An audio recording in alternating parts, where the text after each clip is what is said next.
Martin had always been the life of the party. At 24, fresh out of university, with a degree in economics, he was ready to take on the world. His National Youth Service Corps (NYSC) posting took him to a small rural community in the southeastern part of Nigeria. He was excited about the adventure and the new people he would meet, and the chance to make a real difference, and most especially the 77,000 he would be receiving. As a youth corper, Martins was supposed to be a role model to the community.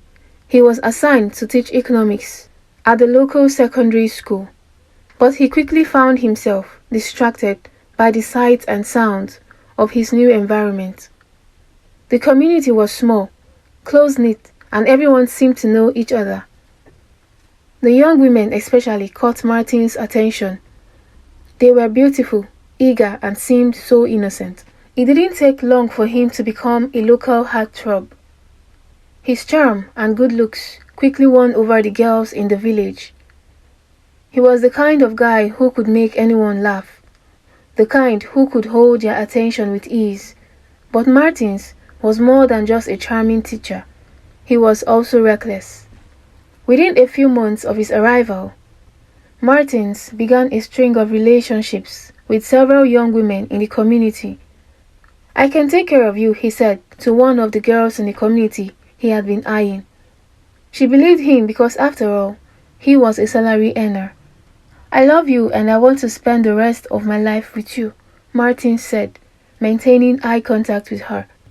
He told this lie to other girls in the community, and due to their ignorance, many of the girls were flattered by his attention, and he made them feel special, even if it was just for a brief moment.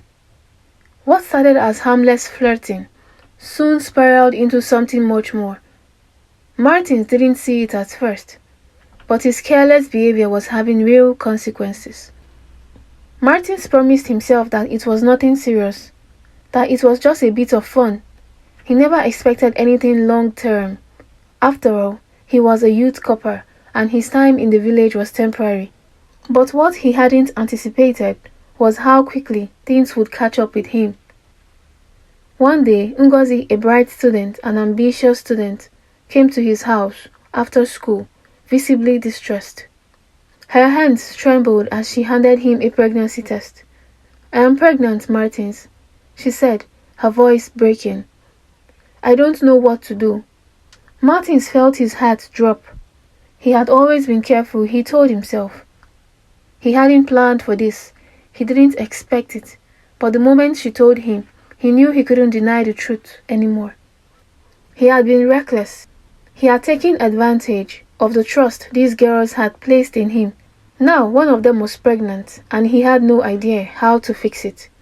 As time went on, more girls came forward with the same news. Some were scared, some were angry, but all of them were looking for him to take responsibility. Martins tried to handle the situation as best as he could, but there were just too many. The whispers in the community grew louder and people began to talk. His reputation, once golden, began to tarnish. He was no longer the beloved youth corper. He was the man who had taken advantage of the innocence of young women. It didn't help that Martins wasn't sure who the fathers were in some cases. He had been with so many girls that he had lost track. His relationships were all fleeting, temporary encounters that were never meant to last. He had never considered the consequences of his action, and now he was facing the fallout. The pressure became unbearable. Martin started drowning in a sea of responsibilities he had never expected, and his 77,000 naira allowance from the government could not do much. The girl's family became furious, and the elders in the community began to demand that he take accountability for his actions. He tried to make excuses, but the weight of his mistakes bore down on him every day. The matter got to his LGI, and Martins was summoned.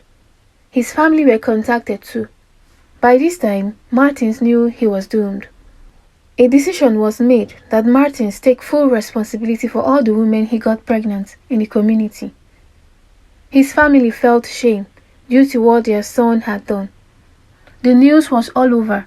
that a youth corper got several girls pregnant, and it was a thing of mockery. Martins couldn't complete his service due to shame. It was too much for him to bear. Wherever he turned to, children and adults whisper.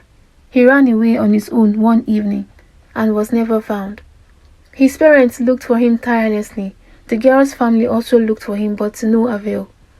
In Martin's head, he needed to escape the constant reminders of his mistakes. He moved to a new city, started a new life, but the guilt never left him.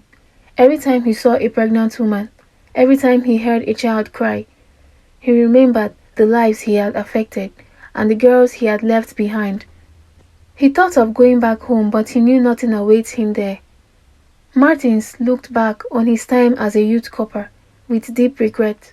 He had learned the hard way that actions have consequences and that carelessness with the hearts of others can destroy lives. He wished he had been more responsible, more considerate, but he knew there was no going back. He could never undo the harm he had caused.